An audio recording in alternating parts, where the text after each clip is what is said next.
No estoy en ANGE, pero yo incluso recibí mi reconocimiento como miembro destacada en ANGE por mis aportes a la educación cuando yo era miembro. Lo que pasa es que después de los 40, y yo tengo 45, pasamos a otra etapa en este aspecto. Jaime, cuéntamelo todo, ¿cómo va esa presidencia de ANGE? Muy bien, Julia, gracias por esta invitación. Primero, yo le quiero felicitar porque tomar la iniciativa de tener un programa como este, enfocada en la educación, es muy valioso para el país, y de verdad que te felicito a ti y al Nuevo Diario por tomar la iniciativa de llevar un tema tan importante a la palestra pública. La educación ha sido uno de los ejes centrales y de la agenda de ANGE por años. Sin embargo, al igual que de otras organizaciones como el CONEP, Educa, sin embargo vemos como si pasase desapercibido ante los gobernantes. Los diferentes gobernantes toman sus agendas y aun cuando se le hacen los planteamientos y se toman y se les con muestras, se le presentan estudios, parece que nadie se detuviese a analizarlo. ¿Qué está pasando? Bueno, es una muy buena pregunta, y a la verdad que la educación es primordial para el desarrollo del país. ANGE es un gremio que está enfocado en el desarrollo a largo plazo, y por eso para nosotros el tema de la educación siempre ha sido muy importante. Como tú mencionabas brevemente al inicio, Julia, cuando tú pertenecías a ANGE teníamos hecho una comisión de educación. Luego de haber obtenido la conquista del 4% por la educación, esa comisión hizo una transición a la Comisión de Desarrollo Sostenible, pero continuamos muy involucrados en el tema de la educación, y podemos hablar un poco sobre qué hemos estado haciendo y cuáles son algunos de los planes que hay respecto a educación. Pero yo creo que es importante resaltar que el problema ya no es el gasto en la educación primaria. De hecho, de enero a agosto de este año 2023, el segundo gasto más importante del gobierno, después de interés y comisiones sobre la deuda pública, fue precisamente educación, y se invirtieron 150.000 millones aproximadamente durante ese periodo en educación, el segundo gasto más importante del gobierno, del presupuesto. Entonces, ya estamos hablando de que el monto que se está invirtiendo pareciera ser adecuado. Lo que nos falta es mejorar la calidad del gasto en la educación, la calidad que tenemos en la educación y el retorno que estamos recibiendo por esos fondos que estamos invirtiendo en esa materia. Mira, ustedes recientemente hicieron un estudio con relación a los jóvenes votantes y vemos que hay un tema de la motivación, es decir, no tienen la conciencia del valor que representa para un sistema democrático su voto. Y ahí quiero caer en el mismo tema. ¿No tendrá un impacto la carencia quizás en una educación universitaria, educación cívica, conocer lo que es algo tan preciado que nosotros tenemos como la democracia? Así es, y realmente la educación es un tema neurálgico que está en la intersección de muchos otros temas de interés nacional. Tú mencionas el estudio de votante joven que realizamos, que fue muy interesante. Y todo nuestro estudio está disponible en nuestra página web ange.org públicamente, y son libres de costo. Pero la educación hace una intersección, de hecho, en 3 estudios que hemos realizado recientemente. ¿En cuáles fueron esos? Publicamos ahora, hace apenas unos días, una investigación conjuntamente con el Instituto OMG sobre la Estrategia Nacional de Desarrollo 2030, que es el norte de nuestras políticas públicas que debemos adoptar, y dentro de los cuales uno de los ejes estratégicos es precisamente la educación. Nosotros hacemos un repaso de cómo hemos evolucionado en materia educativa en esa investigación. Tú mencionas, Julia, el tema del estudio del votante joven, en el cual también se resalta que la educación es el tercer tema de mayor importancia para los jóvenes después de la seguridad ciudadana y la salud, por lo que los jóvenes están preocupados y conscientes de que necesitamos mejorar la educación. Y en tercer lugar, nosotros el año pasado publicamos un estudio sobre la formación técnico-profesional y la demanda en el mercado laboral, y la forma en que los profesionales que estamos formando en la República Dominicana pueden ser de alta calidad, pero no corresponden a la demanda en el mercado. Es decir, tenemos demasiados profesionales como yo, abogados. ¿Y como yo? Y otros, exactamente, pero no estamos formando suficientes profesionales en las áreas de ciencia, tecnología, matemáticas, idiomas, en las cuales tenemos una altísima demanda. Entonces, para la Asociación Nacional de Jóvenes Empresarios, el tema de la educación realmente es un tema neurálgico, crítico para el desarrollo a largo plazo del país, y es un tema que nos alegra estar conversando en el día de hoy, porque tenemos que llevar la voz cantante a los hacedores de políticas públicas sobre la forma en que podemos mejorar este sistema educativo. En esa parte de, bueno, vamos a llevar la voz cantante y es súper importante que puedan también, porque nosotros tenemos esa debilidad, no se invierte en investigación. Entonces el sector privado tiene que asumir el reto de investigar para poder decirle, hey, gobernantes, ven acá, mira lo que está pasando. Y ustedes tienen 3 instrumentos que me parecen maravillosos. Conozco bastante bien el del joven votante, quiero conocer los otros también, me parece que es de suma importancia. A la hora de ustedes presentarlo, ¿qué respuesta están teniendo? Porque eso también es importante saber qué respuestas reciben de los actores correspondientes. Ha habido mucha apertura de parte tanto de las autoridades actuales, como también hemos ido haciendo una socialización con los otros actores políticos, es decir, los candidatos y candidatas a los cargos electivos. Han mostrado mucho interés en los 3 estudios.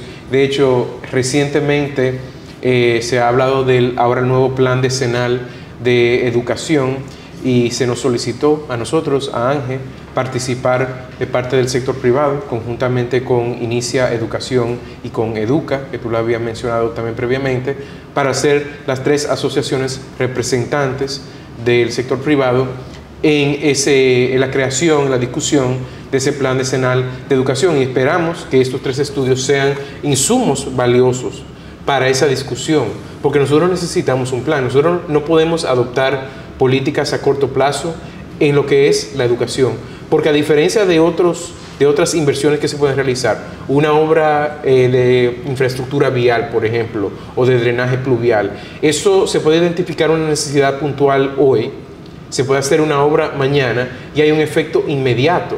Sin embargo, en la educación, los efectos de lo que estamos haciendo hoy, de la inversión que hacemos en el día de hoy, las vamos a ver en 10, 15 o 20 años. Entonces, por eso es tan importante tener planes a largo plazo de dónde queremos llevar la educación y, como tú mencionabas, tener estudios que nos ayuden a guiar la toma de decisión sobre la forma en que se va a presentar esos planes. Vemos ahora mismo que el gasto está siendo, tengo que decir un gasto porque yo no creo que estamos invirtiendo en educación. Para mí ahora mismo estamos gastando. Vemos que estos recursos se están gastando, pareciese que no hay una llave abierta, y el sector privado, generadora de empleos, que da mucho trabajo que las personas entiendan que el 85% de los empleos los genera el sector privado. Así es, gracias por decirlo, Julia. Y el 100% de los ingresos, señores, de los gobiernos, los estados no producen dinero, los estados recaudan de lo que produce el sector privado, es decir, que el 100% del dinero con el que se opera también lo reproduce el sector privado. Así es. Ahora, en esta coyuntura donde se está viendo esta carencia de talento humano, han pensado ya desde la óptica, decir, bueno, ya no puedo seguir pujando, no es que voy a soltar, pero ¿qué estrategias estaremos haciendo del sector privado para poder obtener este capital? Y otro impacto que estamos teniendo, las fugas de cerebro. Porque en nuestro país ahora mismo, antes migrar era aquel que no tenía una profesión. Hoy el que te tiene una profesión y ve una brecha, coge un avión y no regresa. Bueno, de hecho, en nuestro estudio del votante joven dominicano, uno de los elementos que más nos alarmó fue el hecho de que el 61% de los votantes jóvenes dominicanos tienen un deseo de emigrar de su país.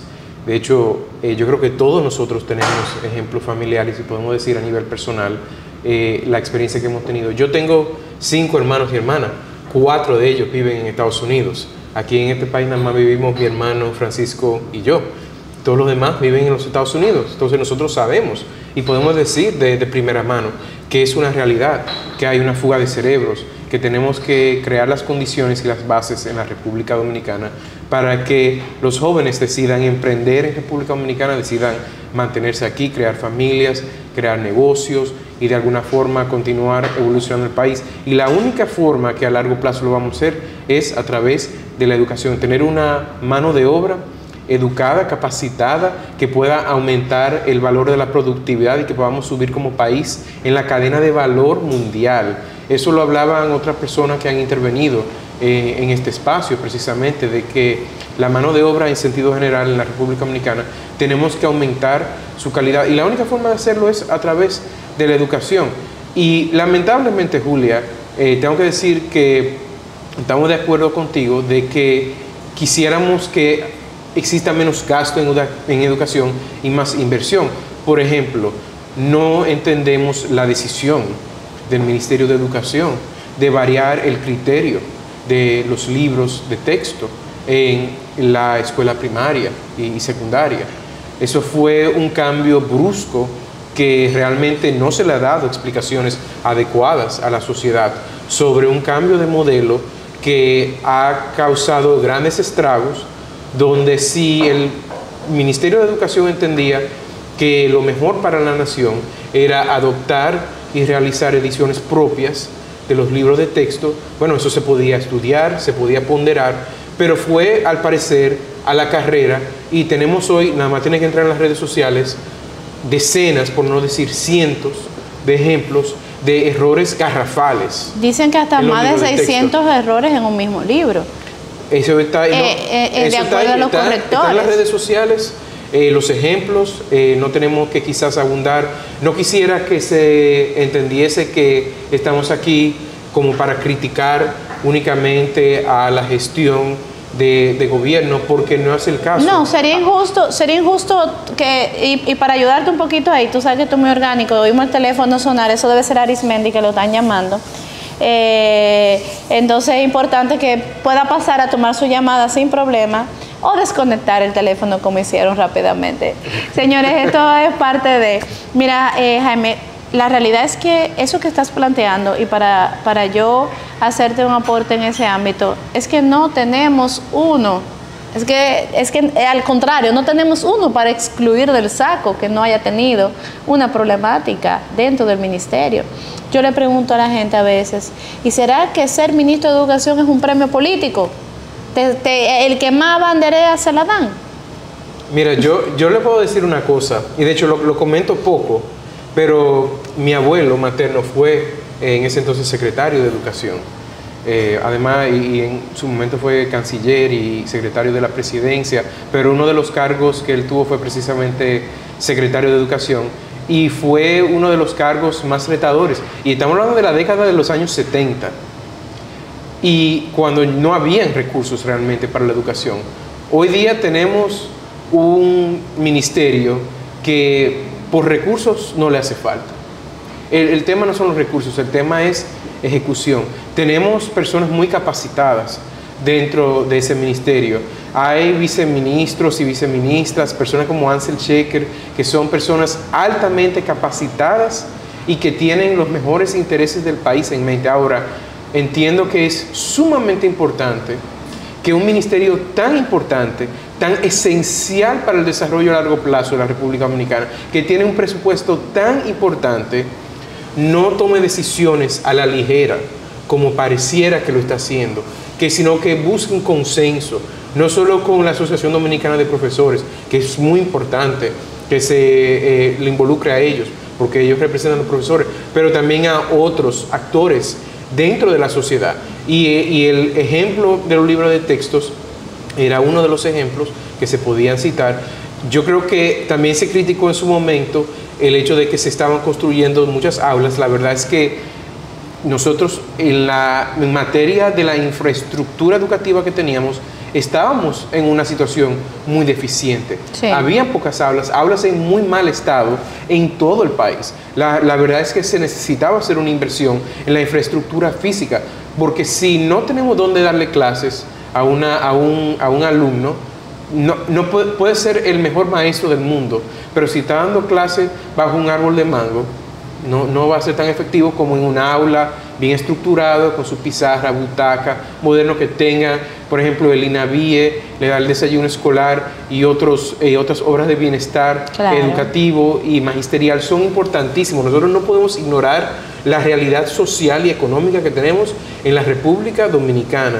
Eso todo es cierto, pero tenemos que continuar mejorando ese gasto educativo. Y yo creo que la sociedad civil y el sector privado tienen muchos insumos buenos que pueden ayudar a guiar al Ministerio de Educación y a la gestión de gobierno en esa toma de esa decisión. En ese mismo marco, en ese orden donde tú hablabas de este ecosistema completo, ¿no? Porque muchas veces tú dices, bueno, sí, se está gastando, pero tenemos que ver la parte loable, la parte de alimentación, la parte de otorgar los recursos.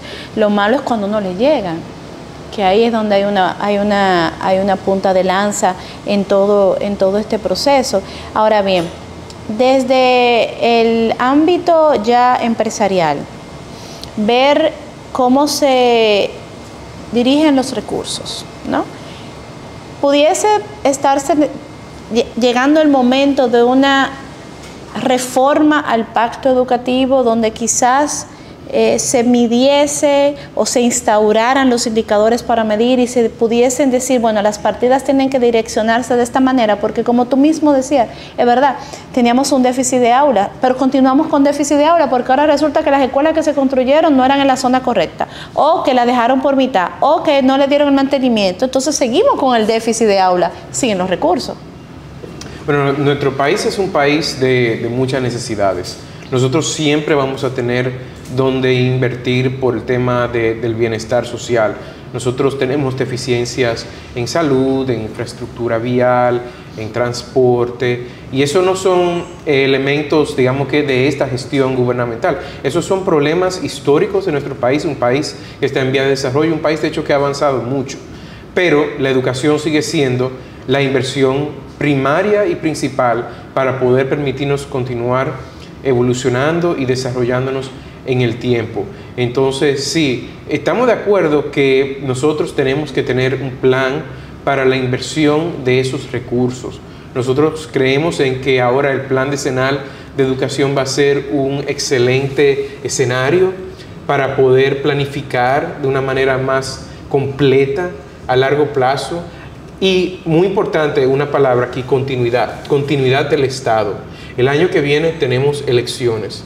Nosotros obviamente no podemos saber quién va a resultar electo como presidente de la República en esos comicios. Ahora, si el presidente logra reelegirse, sabemos que va a mantenerse ahí 4 años más, pero estamos hablando de un plan decenal. Ese plan decenal, estamos hablando que ya va a abarcar por lo menos una gestión presidencial adicional y posiblemente 2. Entonces, tenemos que tener políticas de continuidad de Estado, de inversión, que puedan sobrevivir cambios de partido, de gestiones presidenciales, de gestiones del Ministerio de Educación, porque si no tenemos esa continuidad, los esfuerzos que están realizándose no van a tener los frutos. O sea, van a ser una inversión que no va a dar los frutos necesarios, los frutos adecuados o completos como pudiera hacerlo. Entonces, por eso es tan importante que tengamos esa continuidad y esa inversión en el tiempo. No, y tú sabes que me llama la atención cuando tú haces el planteamiento de continuidad y que sobrevivan a los ministros. Correcto. Porque cada vez, en una de estos encuentros, una persona me dijo, mira Julia, si calculamos la media, un ministro te dura en promedio un año, 9 meses. O sea, no te llega ni siquiera a completar los 2 años. Y cuando tú te pones a mirar todo eso, tú dices, bueno, el problema es serio. Porque ¿cuál ha sido el éxito del Banco Central? La continuidad de las políticas que se han adoptado en el tiempo.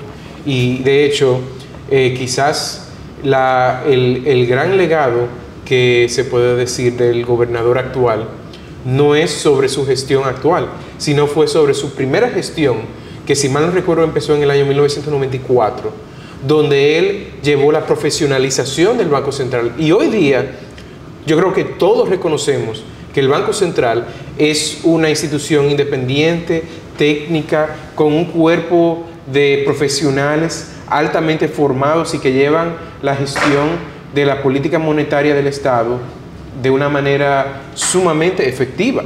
Entonces, si nosotros queremos lograr un cambio en la educación a largo plazo, tenemos que conducir la política del Estado en esa dirección, en la tecnificación del magisterio y de la gestión del presupuesto de educación para que podamos tener esa continuidad de Estado y esa continuidad de gestión a largo plazo.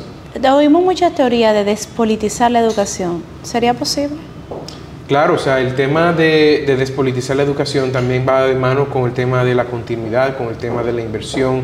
Nosotros siempre tenemos que entender que cuando hay una gestión o una administración presidencial, cada presidente que puede estar en esa silla tiene sus proyectos particulares y su forma de actuar, y eso está bien. Nosotros cuando alternamos lo estamos haciendo por un voto consciente y esa es parte de nuestra democracia. Ahora, esa alternabilidad no debe afectar la forma en que se conduce la política educativa del Estado, porque no hay lugar a lo que es la política partidaria o política particular en lo que es el tema de la inversión en la educación, el tema de la inversión social. Yo creo que ha habido grandes esfuerzos también por llegar a un entendimiento y a una mejor relación con la Asociación Dominicana de Profesores. No quiere decir que ese sindicato no continúe siendo uno de los elementos que tenemos que mejorar en el tiempo, porque tenemos que reconocer, como también han dicho otras personas que han estado aquí, hay profesores buenos y hay profesores que no son tan buenos. Hay profesores que pueden mejorar, hay otros profesores que a lo mejor que podemos aspirar es que se retiren y ya estén en su casa para darle espacio a otras personas más capacitadas. Y necesitamos la concientización y la participación del sindicato para que eso se pueda dar a realizar en el tiempo. Algo importante, la Ley de Educación data del 1997, ya tiene 23 años y han habido intentos para poderla actualizar. ¿Desde ANGE en algún momento se tiene en cartera o en agenda trabajar esta propuesta? Bueno, la Ley de Educación en sí, aunque data del 1997, es decir, data de aproximadamente 15, 16 años. No, 23 años. Bueno, pero 15 o 16 años antes de que se adoptara el 4% por la educación y el pacto educativo que fuera adoptado en su momento. Pero de por sí no es una ley mala, es una ley marco, es una ley que le da muchas facultades al Ministerio de Educación. Y nosotros creemos que eso no está mal, porque la educación no puede haber una rigidez estructural legal en materia de educación.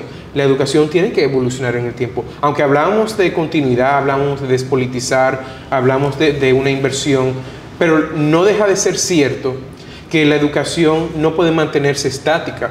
Hace 5 años, hablar de inteligencia artificial hubiera sido algo completamente como ciencia ficción. Lo hubieran dado en la clase de literatura y no en la clase de ciencia, como deberían de darlo en el día de hoy. Entonces, tenemos que evolucionar, tenemos que tener esa posibilidad. Entonces, la ley en sí no es mala. El tema es tener planes concretos para poder ejecutar esos planes, para poder ejecutar esa inversión de una manera sostenible en el tiempo. Y ahí yo creo que está el gran reto. La continuidad que tú mencionabas y poder transformar el gasto que hoy estamos teniendo en inversión para poder ver ese retorno. Y ya en esta parte final, cuéntame cómo van esos debates. Bueno, los debates electorales son también una parte importante. ¿Tú crees que los senadores van a querer debatir? Yo hablando así... Bueno, definitivamente que el tema de los debates electorales es un tema que se resaltó en el estudio que tú citaste ya sobre el votante joven dominicano, que los votantes jóvenes dominicanos quieren ver debates. Nosotros hemos celebrado debates ya en diversas ocasiones desde el año 1998 y la verdad es que son un instrumento que permiten a los candidatos y candidatas a dar a conocer sus políticas, sus propuestas a una audiencia masiva. Los debates del 2020 llegaron a 3.2 millones de dominicanos. Entonces nosotros creemos en los debates, nosotros creemos que habrán debates electorales para el año que viene, tanto en el ámbito municipal, en el ámbito congresual y ojalá también en el ámbito presidencial, porque la República Dominicana necesita que los candidatos a la presidencia y candidatas a la presidencia estén en un escenario donde puedan hacer sus propuestas concretas directamente a los votantes. Así que esa definitivamente es nuestra aspiración.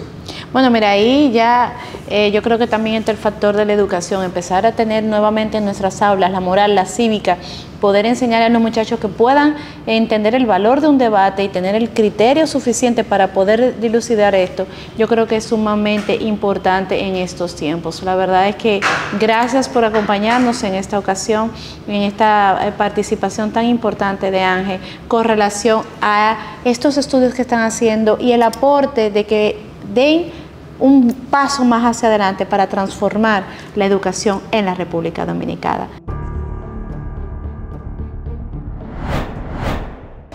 Amigos del Nuevo Diario, gracias por acompañarnos en una entrega más de la saga, en esta edición Educación. En esta oportunidad nos está acompañando el economista Andy Dawager, quien nos va a dar un poco de luz con relación a qué está sucediendo, hacia dónde está yendo, si tenemos un gasto o tenemos una inversión en materia educativa. Gracias por acompañarnos, don Andy. Gracias por la invitación.